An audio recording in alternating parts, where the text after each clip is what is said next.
கொண்டார்கள். பரசுராமரும் தன்னுடைய கோபத்தை கைவிட்டுவிட்டு இந்த வரத்தின் மூலம் தன்னுடைய பாவங்களை மன்னிக்குமாறு வேண்டினார். அவ்வாறே நடந்தது. இது நடந்ததும் திரேதா யுகமும் முடிந்தது. துவாபார யுகமோ ஆரம்பிக்கும் சந்தி நேரம்.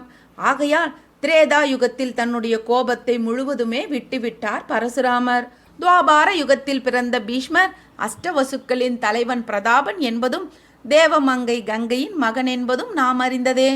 தேவகுரு பிரகஸ்பதியிடம் அரசியல் நுணுக்கங்களையும் சப்தரிஷிகளில் ஒருவரான வசிஷ்டரிடம் வேதங்களையும் பயின்ற பிரதாபனுக்கு தன்னுடைய கட்டுப்பாட்டை மீறி தனுர்வேதத்தை கற்றுத்தர பரசுராமருக்கோ எந்த தடையும் இல்லை. தேவர்களில் ஞானத்திலும் வேதத்திலும் முதன்மையான தேவகுரு மற்றும் வசிஷ்டர் எப்படியோ அதுபோலதான் பரசுராமரோ தனுர்வேதத்தில் முதன்மையானவர் என்பதால் வசுக்களின் தலைவனான தேவவிரதனுக்கு